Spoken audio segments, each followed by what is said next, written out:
So tonight, you'll hear from two speakers, Valeria Garcia, who works in the Bruin Resource Center. She will lead a dialogue about the first-gen professional identity. And then we'll have a conversation led by one of our first-gen alumni network board members with our president of the Alumni Association, Dr. Scorza. And just a couple of reminders throughout the session, just please try to keep your microphone muted when you're not speaking. And if you have a question along the way, please feel free to type it in the chat. And then we'll try to answer as many questions as we can at the end. We'll do a brief Q&A session after the conversation with Dr. So to kick it off, I'm going to turn it over to our Associate Vice Chancellor of Alumni Affairs, Julie Sina, to make a few remarks. Thank you so much, Justin, and thanks to you and to Katie Russo for creating the space to have these conversations. Tonight will be the first of many. And on behalf of your alumni family, which is 500,000 Bruins around the world, I want you to know that you have a lot of us supporting you and lifting you up through these conversations. I'm also a first-gen student, still a student. And so the narrative is so really personal and important to me. And as Justin said earlier, it's through the narrative, through the stories, that we want you to know that you're not alone. You have this incredible alumni community. I still have situations where I walk into the space, and in fact, LT, I know many of you know, I was sharing with her a story the other day of some place where I just kind of got stuck. She said, Julie, that is so first gen of you. Next time, call somebody. So that's what this is all about. We're here for you. We have your backs. We're part of your journey. 500,000 Bruins around the world are part of this family. And so many of us join you in celebrating, as Justin said, this first gen identity. Still a work in progress. But it's a work in progress I'm excited to share with you. Thank you so much. Thank you, Justin, for just giving me a minute there to welcome everybody and launch this, what I know will be a series of incredible conversations. Of course, thank you so much. I see LT there. Thank you, LT, for your great advice. And pushing me out the door again, girl, I did it. LT, you're lucky we're not making you speak tonight, so you got the night off for now. So thank you, Julie. And now I'll pass it over to the president of our alumni, First Gen Alumni Network, Diego Sipulva, to say a few words. Hi, everyone. Thank you so much for joining us tonight. And I see some familiar faces from our bingo night that we had a couple of weeks ago. So looking at the camera, I'm like, hi, everyone. Good to see you all again. Thank you so much for joining us. You know, I am so honored to be part of the first gen community at UCLA. In my capacity as president, we are the first and the only first gen network in the UC system. And part of being the first is ensuring that we're not the last. So we're building our capacity and our infrastructure to really support Bruins on campus and then branch off to, you know, a UC-wide kind of approach. But that's coming down the pipeline, a lot of things to unfold along the way. But really, we've been focusing on growing our network.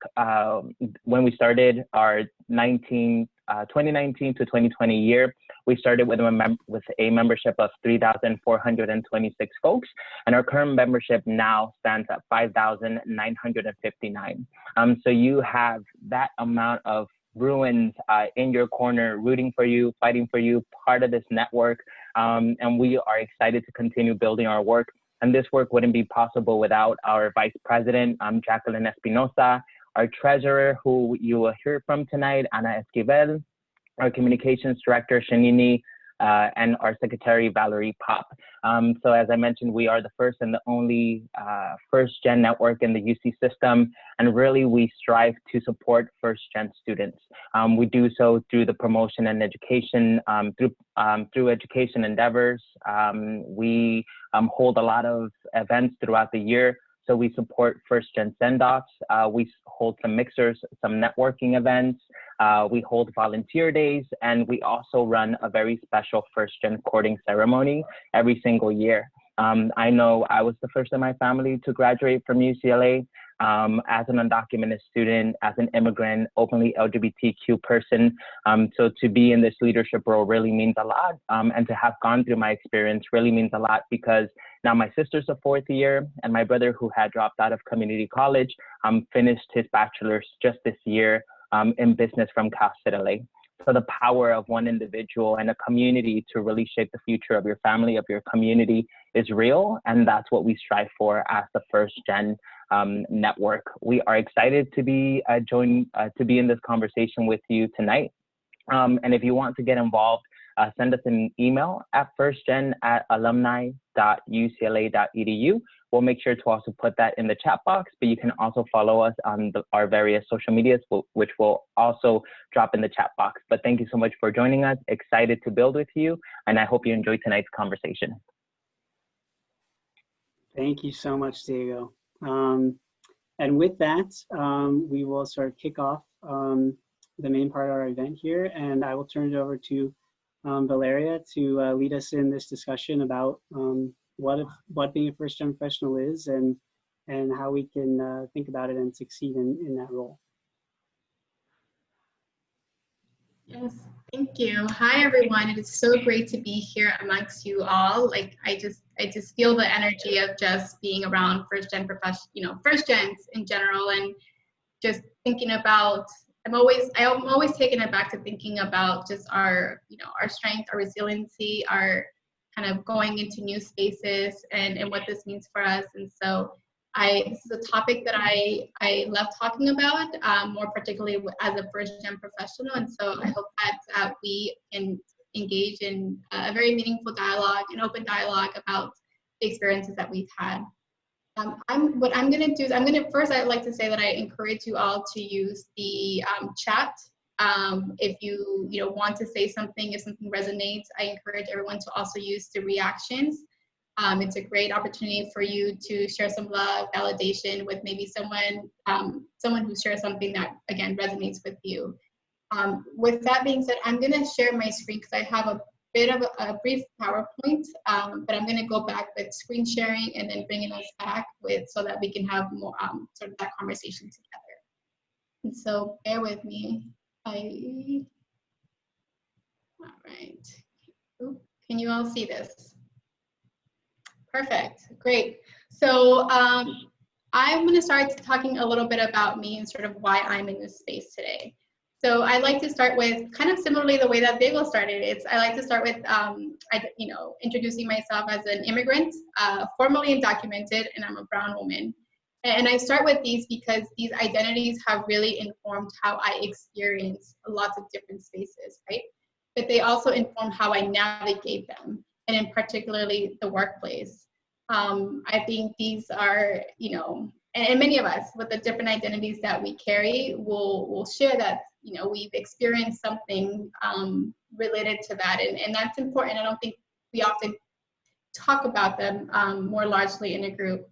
But what brings me here is I work at UCLA. I'm not here representing UCLA right now, but just for folks, I like to always do an overview of our program in case folks want to connect with us.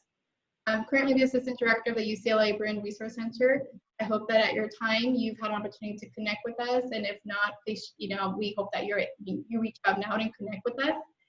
In my role, I oversee our undocumented student program and our newest program, the Bruin Underground Scholars Program, which is a program to aim to support scholars impacted by the criminal justice system. So they themselves being identifying as formerly incarcerated and or system impacted. So that program's been around for 10 months.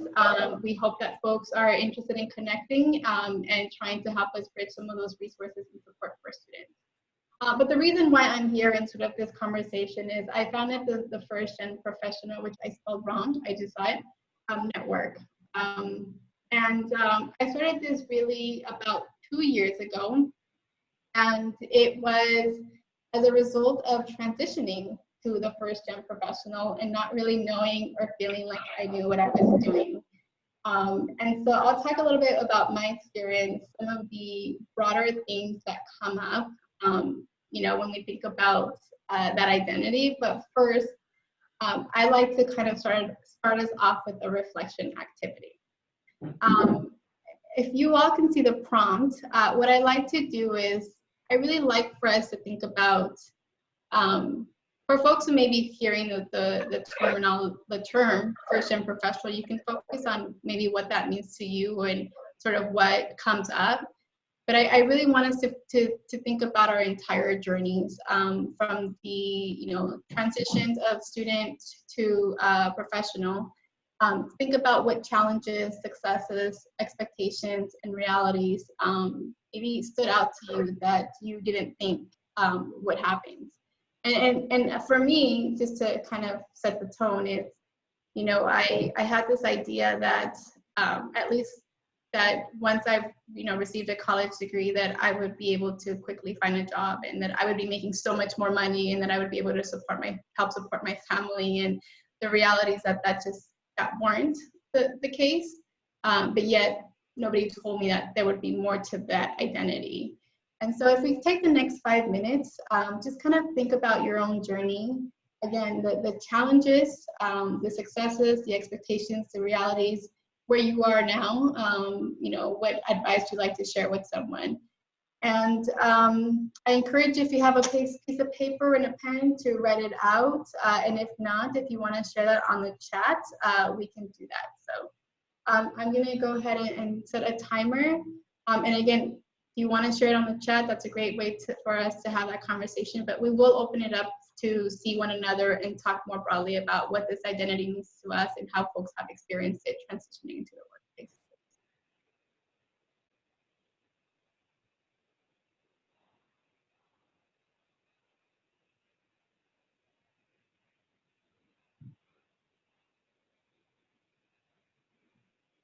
And again, ideas, I'm just going to kind of keep talking just to kind of just give some ideas, other ideas.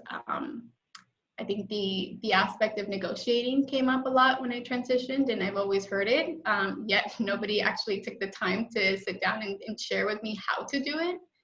I think about, I'm the only one, I should have started with that, in my family to have a college degree. I have 3 siblings, and you know, what that means for us, and it sort of became the person that everyone goes to when they need something or they need clarification on something. You know, some of the things that I guess students experience kind of just continues on in that way as a professional. So I'd love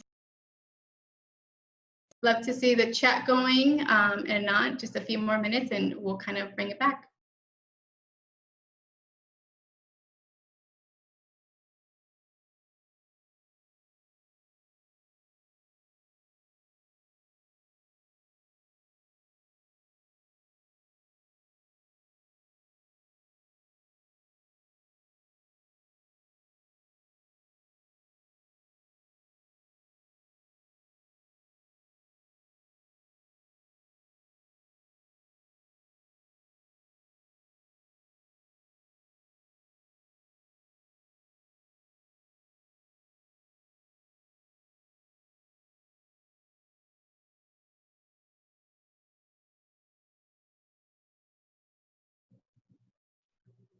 Okay, let's get into it. And I'm seeing some really great information on the chat. So I'm going to sort of go through it.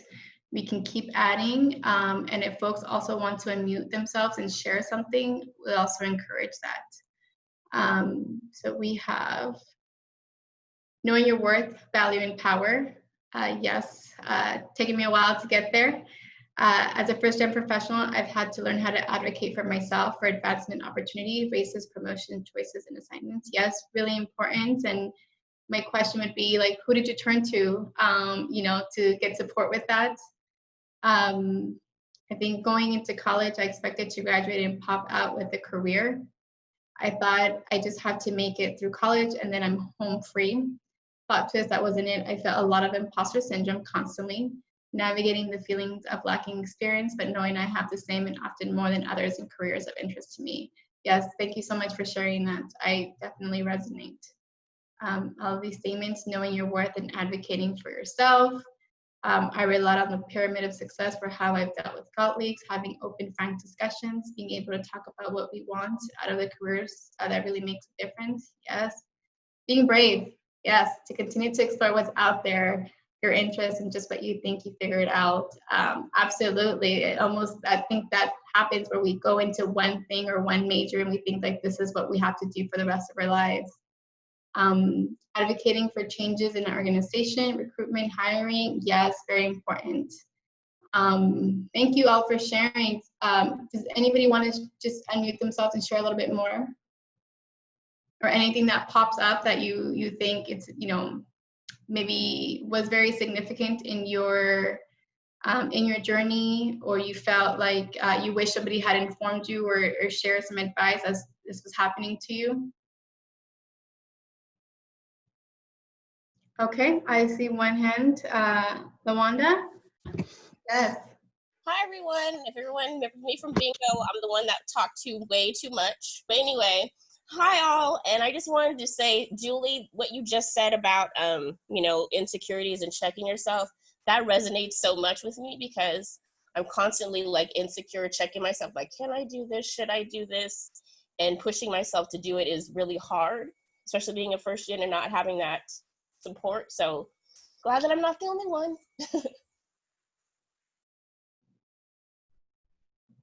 Yes, thank you for sharing that. Definitely happens. We have another hand. Sarah? Hi there. Yeah, no, I was the first in my family to go to college. My dad was a truck driver, and then my mom was a single mom when they separated. And she did finish college after I finished college. But I would say now that I'm raising my own kids, it's become very obvious, like when you're in a school system that prepares kids for college, that they're thinking about it from a very young age, that I didn't experience that. I lived in a more impoverished area through most of my school situation until we moved to Orange County in the last 2 years of school before coming to UCLA, which was like a crazy difference. But as a high schooler, you just thought, we'll just work through this. But the difference is now you do get through college fine, and you feel like you're blazing trails. But like a lot of these statements on the side in the chat, there's something more like further deep down in the pattern of behavior that is instilled in a child, that is told you need to go to college, you should go to college, you should ask and advocate for yourself all the way through the elementary school. That was not there for me, and I am just seeing that more and more with my own kids. So I was really excited to see this group, because I didn't think these things would like last after you got the degree. You would pop out and be done or something. So thank you. That's all. Of course. Thank you so much for sharing that. And that's actually, I really resonate with that and in my experience. And sort of this will transition us to the next session. But so as I mentioned earlier, I'm formerly undocumented, navigated undergrad and graduate school as an undocumented person. This was before DACA. This was before financial aid in California. And so I think about my college journey. I was going to get a degree in my mind that I was not going to be able to put to use in sort of a, quote unquote professional job. I was working at restaurants. I worked at delis. I was really trying to figure out how I can just, be able to support myself and my family. And so I think about my journey, and I never went to the Career Center because that's not something that was going to be done for me, right? Or at least I thought.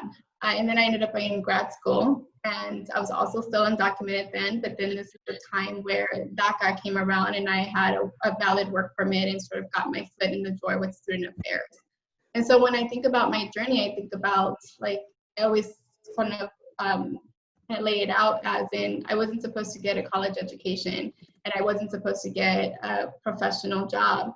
But then I found myself in one right after college, and I never had really known anyone in my immediate circle, because most of my friends were also undocumented, who kind of went through the steps of, 4 interviews and what that meant, just thinking about like, what 4 interviews, what's different from each of these, or going through the process of, negotiating. I'd heard someone say, don't forget to negotiate. And I am an immigrant woman, and I'm like, should I just be grateful that UCLA is interviewing me? Like, should I ask for more? Like, do I really want to, I was afraid to sort of rock that boat and have that opportunity taken away from me.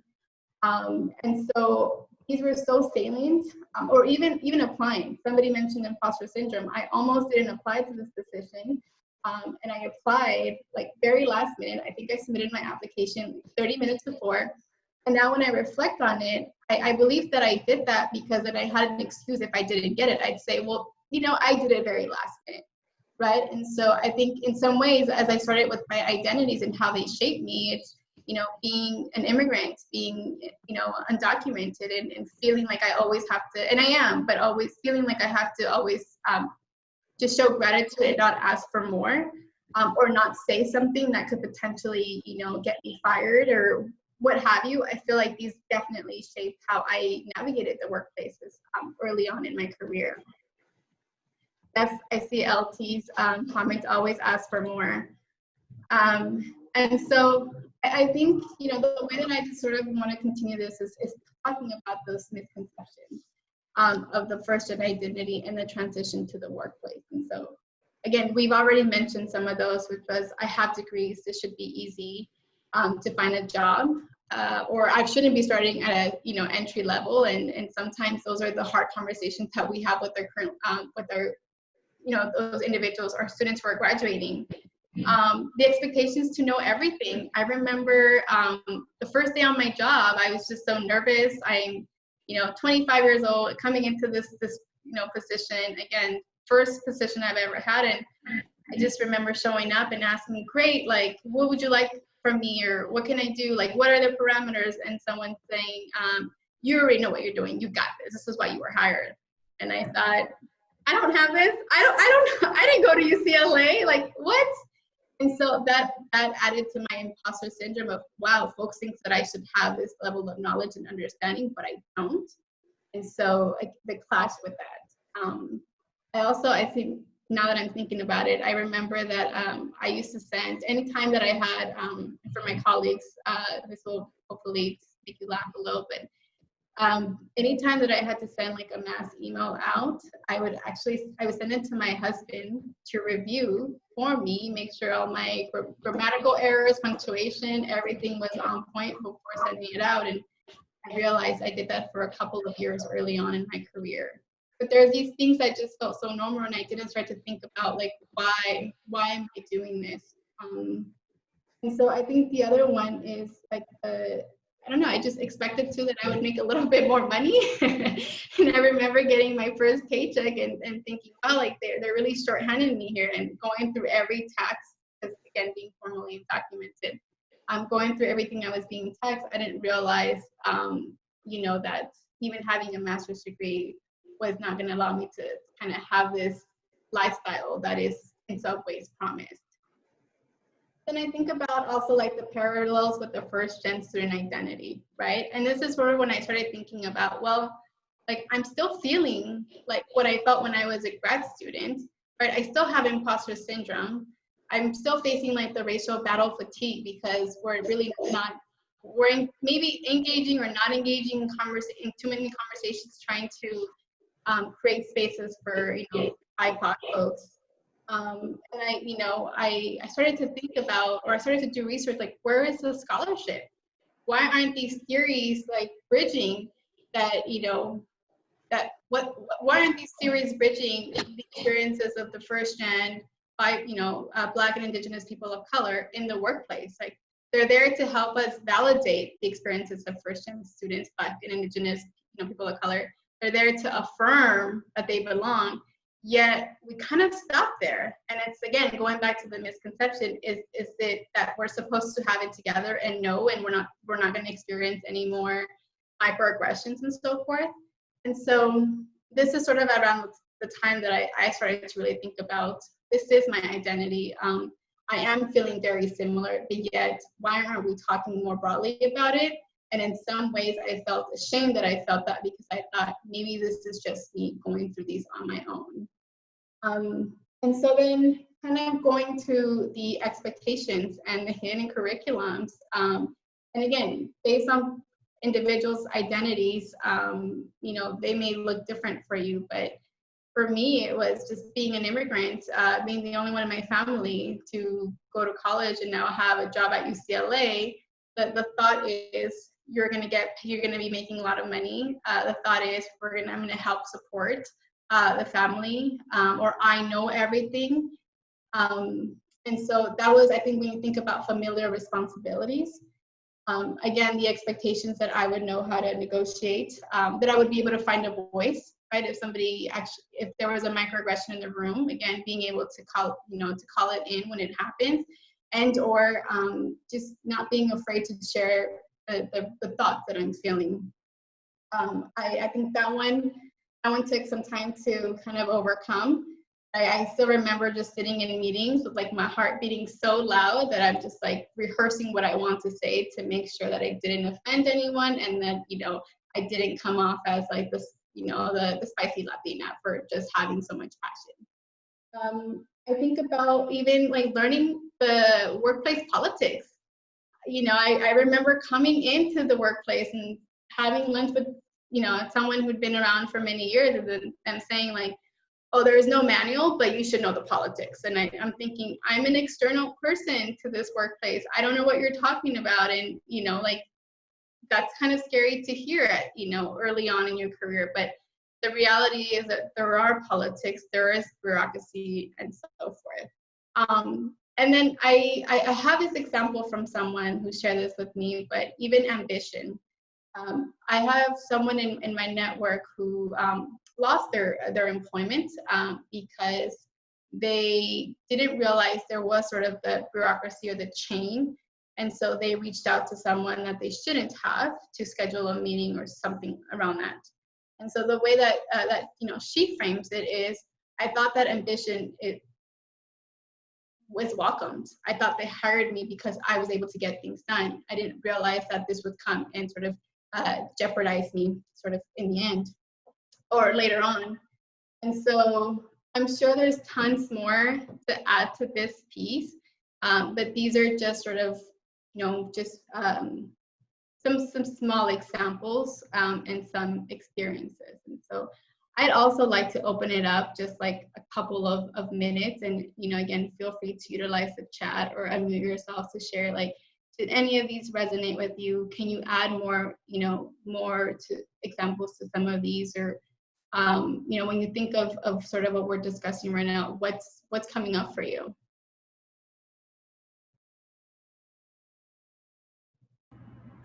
Hello. Mm-hmm. Yeah, I really want to echo what you said. Transitioning into the professional world, especially being a first-gen student whose family doesn't come from a white-collar background, is a lot like learning a new language. There's a ton of practices that you're not made aware of that a lot of your peers are expected to know already. Like you mentioned, you're expected to hit the ground running, already kind of understanding, oh, hey, negotiating is something that's normal. Workplace politics are a thing that's normal. But these may not necessarily even seem like an option, like negotiating, when you're coming from a background where you don't necessarily have a safety net. And one other big thing that I don't know if it was mentioned, so forgive me if it already was, but it's just the unstructured nature of the professional world once you graduate.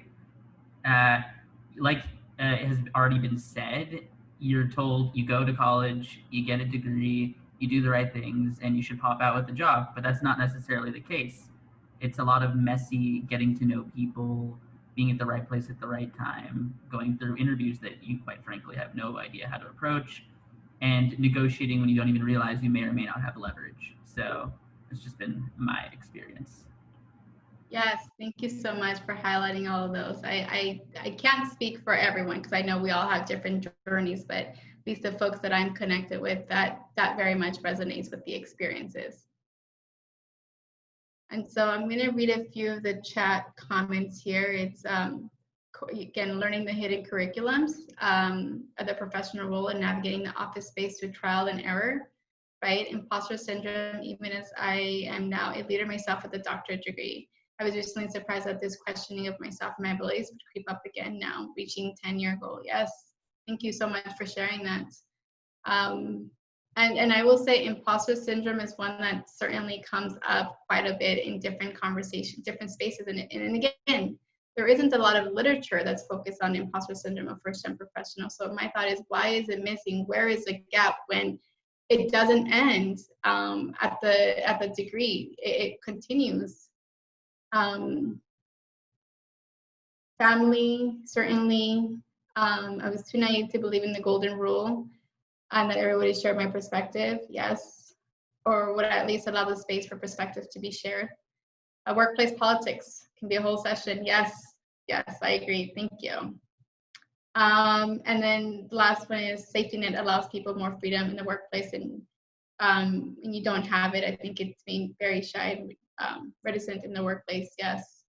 Thank you. Thank you everyone for sharing. And these are all valid, and we're, there's so much more, right? When you think about different identities, again, familiar, the workplace, the well-being, I think of even just finances. What is that called? There's a theory that I just can't remember, but sort of this idea of like, I grew up poor, but now I have a little bit more money, but my mindset is still, much the way that I grew up. It'll come to me. But even navigating finances, that's scarcity mindset. Yeah, no, that's a new one, but thank you for sharing that one. And so, yeah, again, a lot of these conversations that with some families we weren't having traumatic, experiences, money, again, immigration status. And so that is, all of these are valid, and it's important that we share them because we find this commonality of like just finding that community and knowing we're not alone. I'm gonna go back to the screen really quick. And so this is sort of what leads me to the network. And then I'm gonna really end it here. Something that I recently came across, this is something that I wrote in thinking about why I wanted to create this place, this network, and sort of what I hope to do in just building a community, of first-gen professionals for first-gen professionals. Is earning a college degree can fundamentally change the life opportunities of a family and even a generation. A degree is emblematic of the promise of access, but not career success, mobility, or inclusion. And so I go back to this thought that, I jokingly say that I was sold this false promise that, when I was in school and I was reading all these articles, it's go to higher ed, higher ed is your way. And, it is, and it has been in many ways, but not for everyone, and not to the degree that it's been shared. And so there's just so much to do to just support this community. I'm gonna actually stop sharing, yeah. There's just so much to do to support the community, to amplify our voices, right? To just be able to be there for each other when we have imposter syndrome. And so if I can leave it off with just a few tips of things that I like to share with first-gen professionals when I'm chatting with them. It's one, that we're not alone. Two, we often dwell on our challenges and the failures, but we don't really take the time to acknowledge, the successes and where we've come or how far we've come. I think oftentimes we forget that we are badasses and that we've been in many new spaces, and we forget how that turns out, right? Like, I didn't know how to navigate higher education as an undocumented student, but I figured it out, which means in this new space that I'm gonna be in, I am gonna also figure it out. So we forget to see ourselves from the strength-based perspective. It's really, again, the folks that I'm talking to, it still comes from this deficit perspective. And I don't have all the answers to overcome imposter syndrome, racial battle fatigue, burnout, stereotype threat, and all of these things that we experience. But what I can say is find a community, find trusting people. The story that was shared earlier with Julie and LT, find people that are gonna just remind you, like, you got this, right? Find people that you can really connect with and share. And I think the last thing is share those challenges and share those successes, but don't just tell someone, oh, don't forget to negotiate. If you've done it before, sit with someone, explain them the process. If you haven't done it before and you know someone who has, like, again, just kind of share that knowledge. And I think that's really how we create spaces for us. We increase our mobility, and we just really find, I think, in some cases, the confidence to knowing you're not alone and you have a community behind you. So thank you, everyone. I know that Justin's going to share a sort of a handout with sort of the our social media links, but we are on all social media platforms, really trying to build this community for first gens by first gens. And I do have to say that I have to head out a little bit early, so if anybody has any questions for me, feel free to message me through the chat. Thank you. Thank you so much, Valeria. That was awesome. Couldn't think of a better way to start out our session here. Thank you for your honesty, for just generating the conversation, and thank you all to everyone who shared a little bit about their story. It's really great to hear, and my favorite part was the end, those tips you have, because that's what we all want, right? Is those insights of how do we take control of these things that we're facing on the challenges. So really appreciate it. I love the badasses part too. That's my favorite one, because it could not be more true. So thank you so much again. And yeah, at the end, you know, I'll have some resources for everyone, and I'll share it out in an email later too. So if you want to connect with Valeria afterwards, you can do so. So thanks again, Valeria. We're going to move on now to the second part of our evening, which is a little conversation with D'Artagnan Scorza. And I'm going to throw it over to Anna Esquivel, who is on the board of the First Gen Alumni Network, who's going to be leading the conversation with him. Great. Thank you, Justin. And can you all hear me okay? All right. Thank you, Valeria. That was an excellent presentation and a hard act to follow, but I'll do my best. So I'm Anna Esquivel, and I graduated in the class of 1988. And I'm the first in my family to go to a major university. We immigrated from El Salvador. I was 3 years old. And the only reason I knew about college and going to college was that I was also one of the first classes that was bused from downtown Los Angeles to the Valley. So I was around students who had parents who had gone to college and knew the path of education. So I followed that path, applied to one school, Mount St. Mary's in Brentwood. And the reason I found out about UCLA was because the students would visit us, and applied. And so not only am I a first gen, I'm also a transfer student. And I continue to work in the UCLA health system in IT. So that's me in a nutshell. So now, you know, before we begin the panel discussion with Dr. D'Artagnan Scorza, you know, I would like to share with you a few words about Dr. Scorza. And so here we go. So Dr. Scorza believes that education can be used as a tool for civic and social empowerment in order to advance justice in communities. His work has centered on building leaders who fight for equity in schools and communities, while currently serving as the executive director and founder of the Social Justice Learning Institute and president of the Board of Education for Inglewood Unified School District. He also serves as a lecturer in the Fielding School of Public Health at UCLA, is a UC Regent Emeritus, and is the current president of the UCLA Alumni Association. As a U.S. Navy Iraq War veteran, Dr. Scorza believes that being a responsible leader means setting a strong personal example. He is a regular speaker and presenter on topics including equipping leaders to return to their communities to serve, how to help communities thrive, and advancing racial and social justice.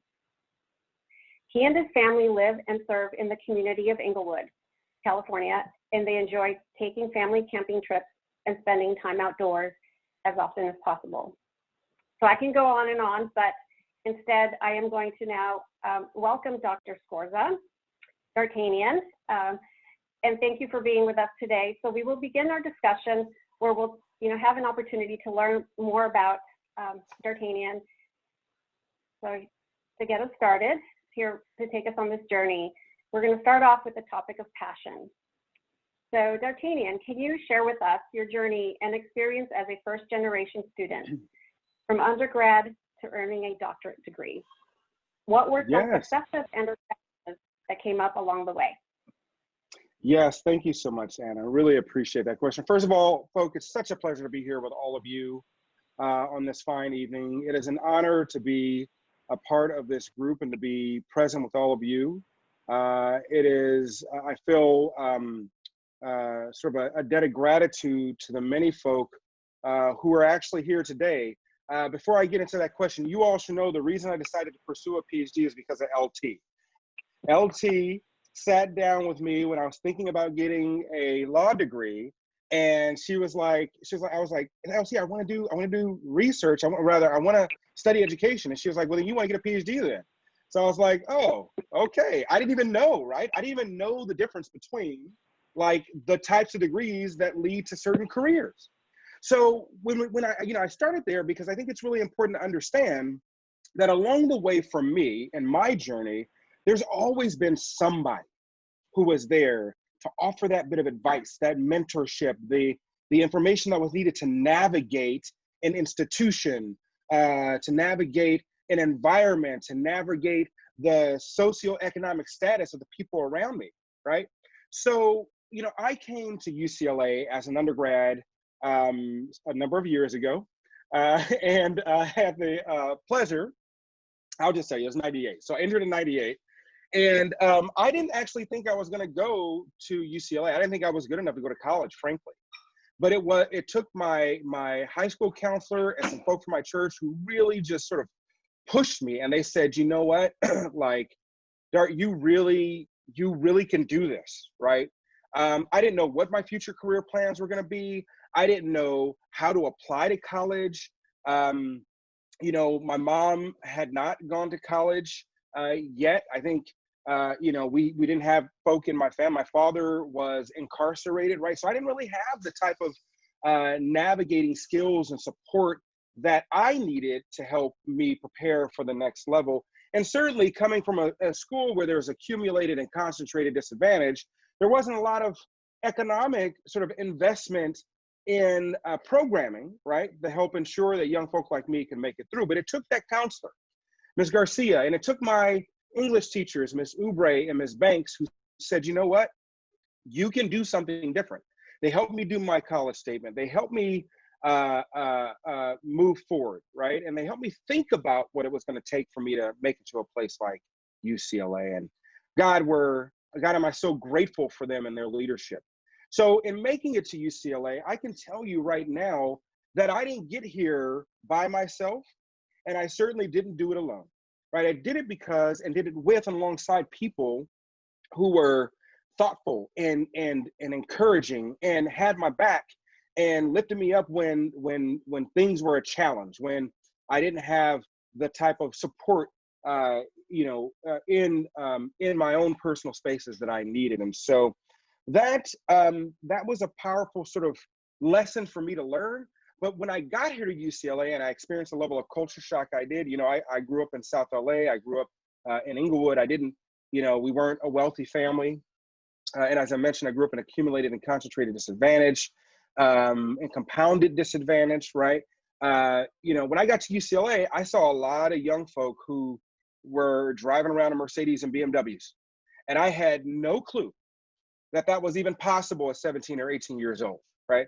I thought, you had to be a wealthy, well-to-do, well-established person in your career. So I came and immediately began to experience, or at least see what I perceived as being sort of social inequality, right? I saw how when I sat in my classes, how there were folk who had access to literature that I still needed to gain access to. I saw how when I would sit in my classes, there were people who came from different economic environments. Even when I was a freshman in the dorms, my roommate was from Marin County. And I remember he would make it a point to go to bed at 8 o'clock at night. He would put a mask over his eyes, and he did not want anybody studying in the dorm room while he had to get his rest, right? So those are the types of experiences I had as a first generation student, not quite knowing how to navigate all that. I didn't know what to do. I didn't know how to deal with this new roommate. So but it took people on the campus like my side mentors and Shelley Benton, as I've said in other spaces, who helped me navigate those experiences, right? So all along the way, there was someone who looked out, someone who said, let me help you. Someone who said, I'm gonna show you a pathway here that maybe you didn't know. And so for me, those people are the reason why I'm here today.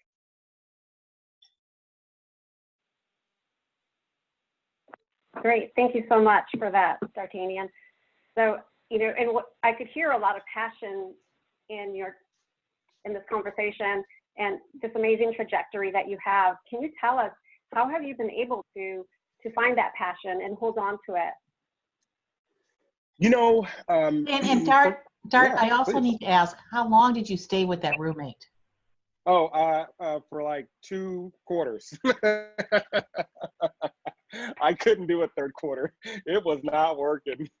I'm just keeping it real with y'all. Like, by the third quarter, I was like, dude, I gotta bounce. I actually moved to off-campus housing on Landfair, and I moved in with some upperclassmen, and that was actually really, really cool because my roommate was studying Mandarin, and he spoke Cantonese, and so we used to stay up late at night, and he would talk to me about Chinese culture, and we talked about his history and his family, and he actually turned out to be a phenomenal roommate. So just saying, sometimes things work out the way they need to. But I would say, yeah, 2 quarters too many, that's right. So I would say that for me, Anna, the passion and maintaining that passion really comes from my own lived experience and the journey that I have been able to go through, right? It was looking at when I got to UCLA, I finally had access to a language to explain my experiences, right? As I started taking critical race theory classes, as I learned about the antebellum South and what happened the 7 years after Reconstruction, as I started to understand what the Tulsa race riots, the 1921 Tulsa race riots did to African-American communities, as I started learning about the sort of history of American political identity, I began to situate my own experience, my own lived experience, my own personal experience, into sort of a social and global understanding of the world, right? And fortunately, I had I shifted. I came in as a pre-poli-sci major, then I became a study of religion major because I took a history 4 class and just fell in love with study of religion. And I went to South Africa, and I studied the history of the South African Council of Churches. I did a study abroad program there, and that sort of absolutely broadened my perspective. It helped me see the world differently. Going from being this young man who grew up at some point homeless, father who was incarcerated, my mom struggled to make ends meet, right? We moved around.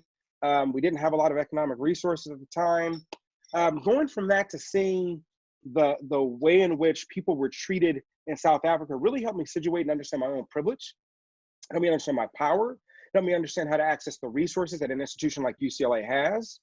And it sort of created in me this desire to alleviate suffering by connecting my own experience and understanding what it felt like to live and grow up in accumulated disadvantage in Los Angeles, and then seeing that experience with others around the world. I started recognizing that there were larger systemic issues that created the outcomes we see in our families and our world today.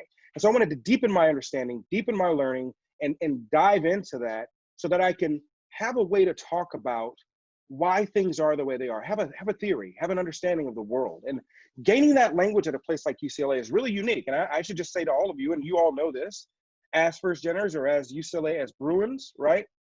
UCLA is a phenomenal institution, and it opens up our eyes and doors. And you probably sat in class at some point and thought, my God, why didn't they teach me that in high school? Why didn't I learn that before I even got here, right? Why did they teach me what they taught me in high school? Why was that not true? That's not the real history, right? Or why didn't I know about that indigenous leader? Or why didn't I know about that African-American or person of African descent who contributed to our society in such a way? And that awakening, that opening really is what got me motivated and excited to want to do that for others.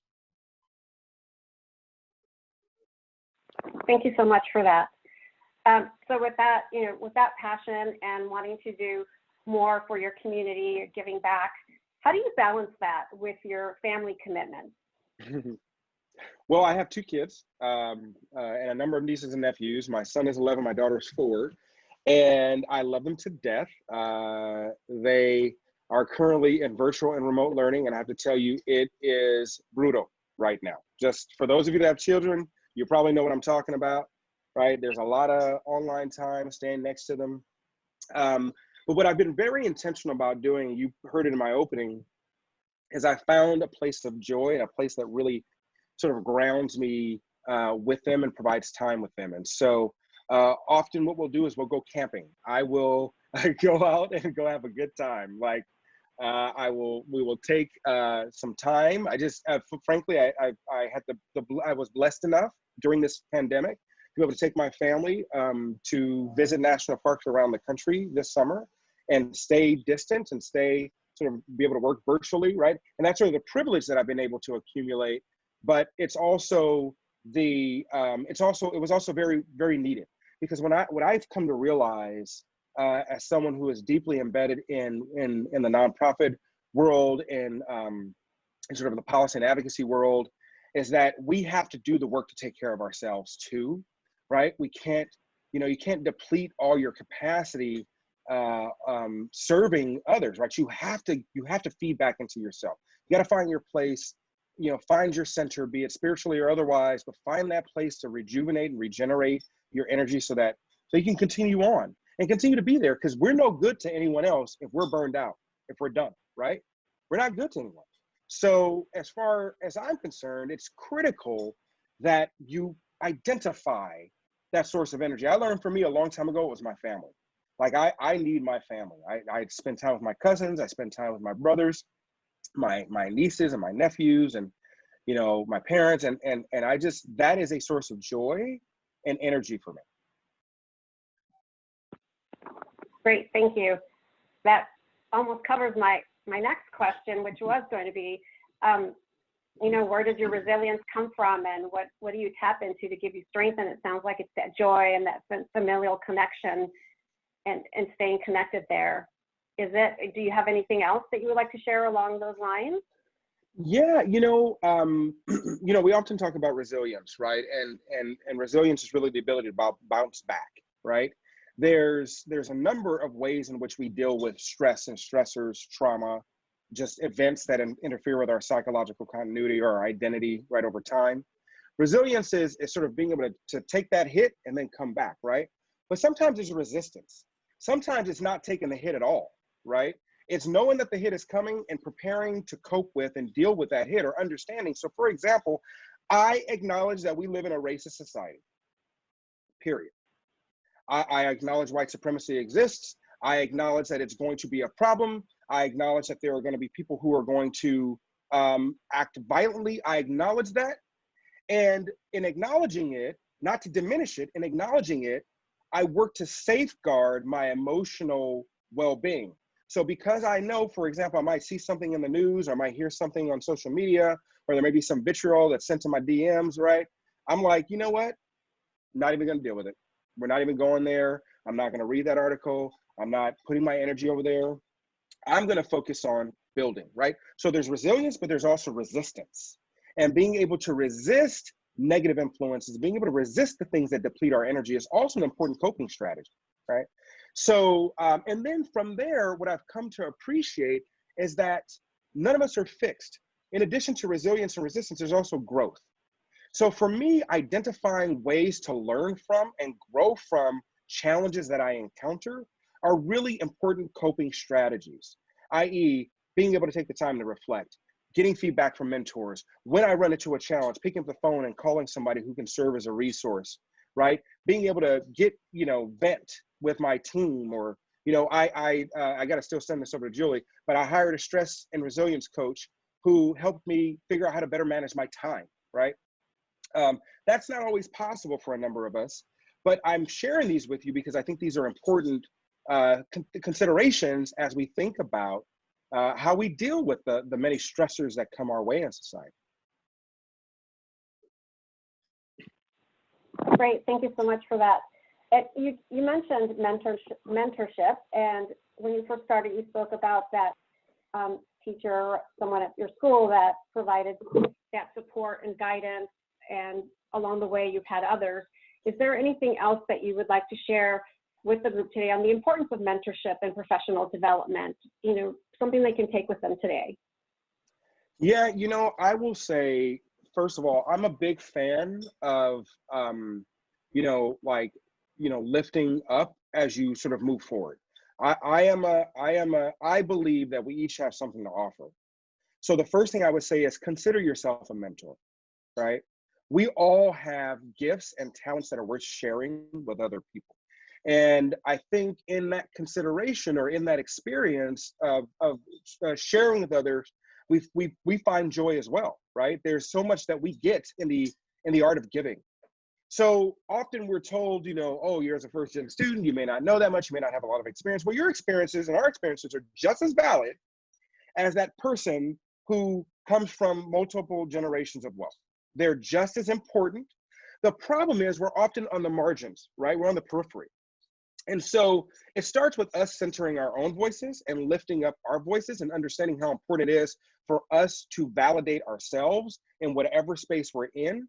Certainly not with a sense of ego, you know, tisticleness, right? But really understanding that we bring value. You already bring value to the table just by who you are, just by your own capital, your life experiences. I often say I am who I am, not in spite of my community, but because of my community, because of the people who were there, because of the folk who looked out for me, because of the challenges I experienced, because of my ability to learn how to navigate when I was walking down the street, because of my cousin who came and picked me up and took me to her friend's house over in Venice, and I got to go to the beach, right? I am who I am because of these folk. And so that's the first thing. Know that you are in the capacity to provide the ability to navigate. You've made it this far, and to Valeria's point earlier, you made it, right? You got here. Like you're good enough, and that's it, period.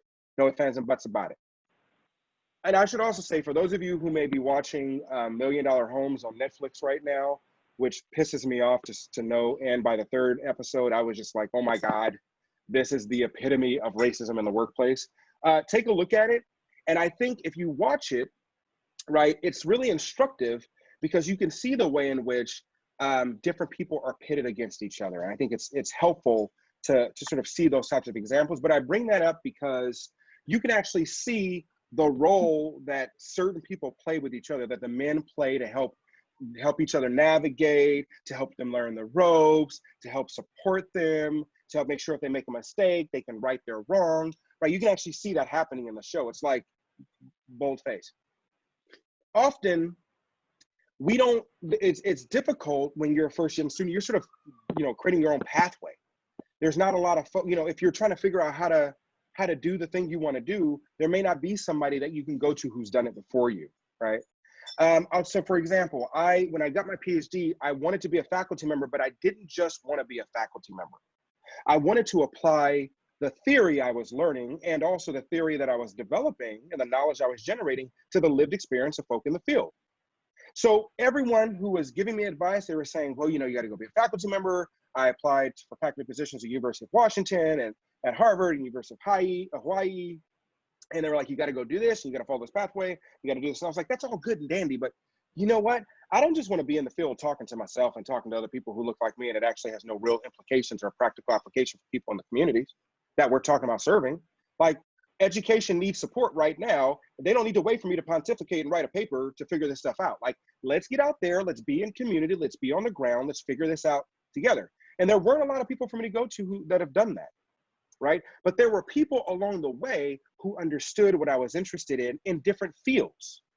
So I went to a colleague of mine who was in film and television that I learned about. I met through a networking event.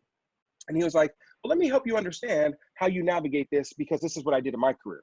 So sometimes it may not be somebody in your field that you're even going to, and maybe the type of person that you want to look for, right? Identifying the qualities and the characteristics that exemplify the sort of way in which you want to show up on your own journey. And I will also say, and I'll close by saying this, that being open, the great late Winston Dobie, who was another mentor of mine, who I met when I was an undergrad at UCLA, used to be the Vice Chancellor of Student Affairs for UCLA, also the Vice Chancellor, the Vice President of Student Affairs for the UC system. I asked him, I said, Winston, how did you get to the position you got to, right? And he said, you know, Dart, honestly, I didn't have a plan. He said, I stayed open to opportunity. And when the opportunity arose, I went down that direction, right? You know, he said, I stayed committed to my personal vision and my personal mission, but I let the opportunity guide me. So when this opportunity to move into this position opened up, I was ready for it because I stayed open, right? And so I didn't know, folk, that I was going to launch a nonprofit organization. That was not a part of my trajectory. I thought I was going to be a faculty member somewhere. But instead, lo and behold, here I am now with 40 team. I just onboarded 8 new team members today, right? I have 40 some odd team members, over $500,000 budget. We're growing nationally. And, you know, that wasn't part of my plan. So, but I love what I do. And it's given me the opportunity to ground what I learned in those classes at UCLA that helped me wake up to see the world differently in community, which is where I wanted to be with the young folk that I'm serving, right? So that's hopefully an example of just sort of one lesson that I can share with you all, and also recognize that mentorship is not a one-way thing, right? It's just not. Great, thank you for that. So you've taken us on this amazing journey. So now I'm going to shift gears and focus on life experiences. So how have you brought in your lived experiences into your leadership roles? And it's a two-part question. The second part is, how do you honor, value, and uplift credibility to your lived experiences in these leadership roles? So let me make sure I understand that. Can you say it again? Because for some reason I was having a hard time hearing you, Anna. No problem. How do you, or how have you brought in your lived experiences into your leadership roles? Okay, thank you. I appreciate that. So often what I am able to do, and I think, you know, it took me a while to really understand,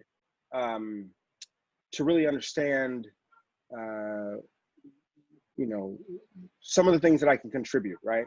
So one of the things that I think I'm able to do is bring a unique perspective to the spaces that I'm in that really is grounded in what I observe and what I see and what I experience in my community around me with the people and the places and the spaces that I serve.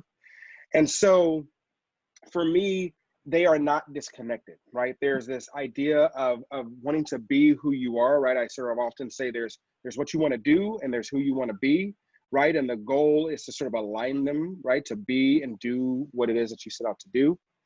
And so for me, I have come to learn that in my professional spaces, I have to show up as who I am, right? In other words, who I be, right? Like, I don't need to be different.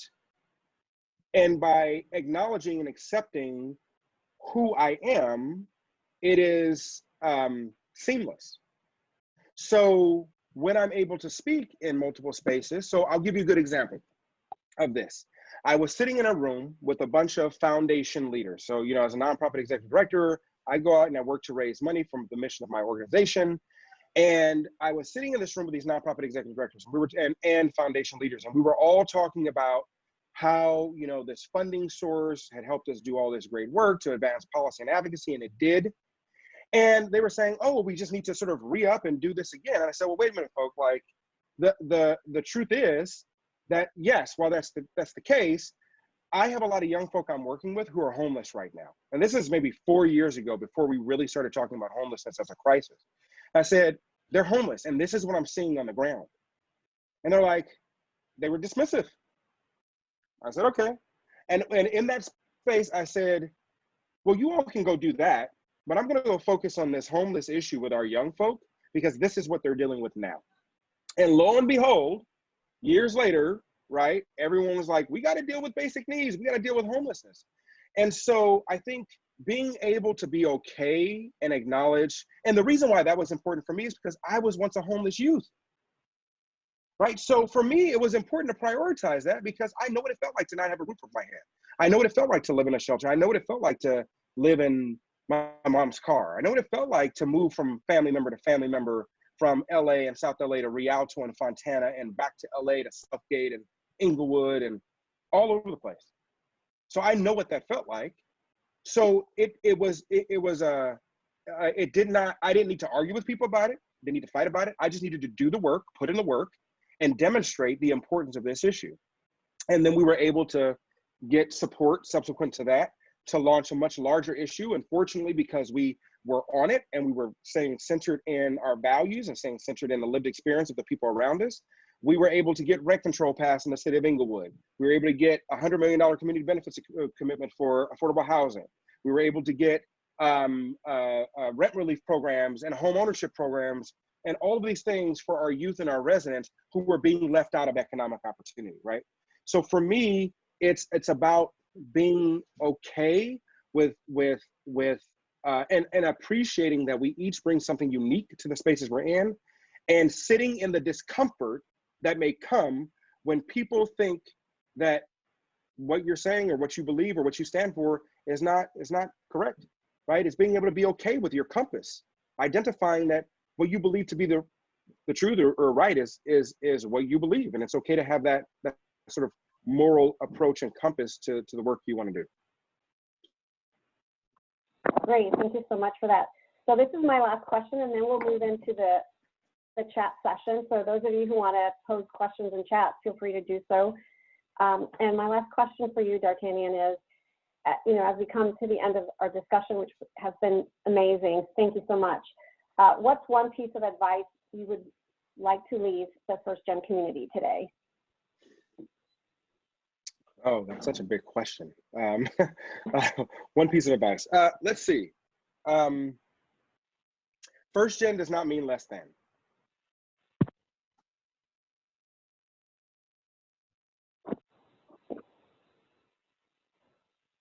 I'll leave it there. I mean, that's it. First gen does not mean less than. Yeah. So I will transition over to Valerie, who's going to go through the chat questions and give some more away. Thank you, Anna. I don't think we had any questions in the chat, but if someone, I think, we're running a little long on time, but if and D'Artagnan, I want to be mindful of your time too, but if, people want to have one question, maybe two. Maritza, do you want to unmute yourself and ask your question? Yeah, can everyone, all right, everyone can hear me, right? Yeah. I just want to first of all thank you so much for speaking about your experience on homelessness during your time in college. I know a lot of us don't tend to speak about it. I myself, in my second year, experienced that as I was community college student transitioning to UCLA. Thanks to like many resources, such as like Bruin Shelter, a group of team and I were able to start a program on campus called Mckinney-Vento Initiative in fall 2019, basically serving college students at UCLA who are experiencing housing and homelessness. So that's something I definitely wanted to share if there's folks in the audience who know students who are facing this. And this helps folks whether they need scholarships or financial, extra financial aid to help them on their pathway. So I know not many folks would understand the situation you went through, but I hope there's many of us kind of speaking our story out loud. So I appreciate that from you. Thank you for sharing so much, Maritza, and for the work you're doing to lift up and care for other Bruins in our community who need you, right? And this is what it means to me to be a Bruin. Like that's the Bruin spirit right there, right? In action. And this is the beautiful thing about your lived experience and how important it is, because you understand, like, no one can, I don't know what it feels like to be a Puerto Rican female in New York, right? But someone doesn't know what it feels like for me to be in my skin in South Los Angeles. We all have unique experiences, and that's the beautiful sort of part about it, is that we get to bring that uniqueness to the work and to the world around us. And when we put them together and we share those perspectives, it helps us all do better, right? So thank you for that, and thank you for sharing that as well.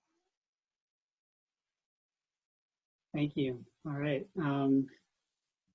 Anyone, one final question before we go? Or should we just end it here? I think D'Artagnan's mic drop was a pretty good way to end it. So, thank you. I know Valeria's not here anymore, but D'Artagnan, and thanks to Valeria for being here tonight. And D'Artagnan, thank you so much for sharing your story. And as LT said, you're such a great orator, and you just say everything you convey your passion so well, and I feel like I need to call you every morning, because every time I hear you speak, I feel like running through a brick wall. So so thank you again for just being here and sharing your experiences, and giving that passion, paying it forward to our first gen community, because there's a lot of passion in this room, and sometimes we just need to find a way to express that. And so thank you for showing us your example of how you did that in your career. And we hope in the future to involve you in some more first gen things down the road. So thank you again, as president of the Alumni Association. Thanks for your support, for uplifting our first gen community, and to giving that awareness to our community as well. Such an honor and such a pleasure. Great work, first geners, for coming together and building this network. This is an amazing space, and I could not be more proud and more grateful to be alongside all of you. So thank you again. Thank you. Thank you so much. And before we go, I'm just going to show you, and I will send an email out to everyone who attended tonight, but I'm just going to share a few resources. So if you have any lingering questions, you can contact the First Gen Alumni Network. You can email us or check us out on Facebook or Instagram. You can also check out our website. If you just Google UCLA First Gen Alumni Network, you'll come to our website. That's ways to contact us, get involved, donate to scholarships, things like that. Also, I just wanted to give a shout out to our alumni career engagement team, since this is, all about first gen professionals. They have some great resources on their website for professionals, professional development. Also, we have a First Gen Alumni Network group on UCLA One. I would highly encourage you to join that. We have 4,500 members on there, so it's a really great, vibrant community. And also, the career engagement team has a Bruin Success podcast, is what it's called. And D'Artagnan actually did one back in April. So if you want to hear more from him, you can check out his podcast. And LT did one back in April too. So if you want to hear more about our great First Gen alumni, check those out for sure. Also, D'Artagnan and Valeria said they'd be happy to connect with you on LinkedIn if you would like. And also Valeria, First Gen Professional, you can find them on LinkedIn, Facebook, and Instagram. And then we are planning future events in this series. This was just part one. We're just getting started here. So we don't have dates for future programs yet, but we want to do programs focused on LinkedIn, networking, how to negotiate salary and benefits, and financial wellness. We're also taking ideas. If you have any ideas for future sessions or what you want to hear, let us know. And also, as Katie mentioned in the chat before, there's a UC career webinar for first gen professionals on negotiating salary. That's on September 15th at noon. And then there's one coming up in November too about first gen professional development. And again, I'll share all these links and the registration links, so don't worry about that. But and if you don't get them for some reason, feel free to email me and let me know. But with that, just want to say thanks again to everyone for being here. It was so great to see you all tonight. I feel so good right now just with the conversation that was had, and feel it was a really, really powerful evening. So thanks to everyone who put effort into this and showed up for this. Special thanks to the Alumni Network for all your hard work and leadership on this. You all are great. So again, I'm always here. The network's always here. Feel free to reach out to us, but hope you all have a great night and a great rest of your weekend, and we will see you down the road.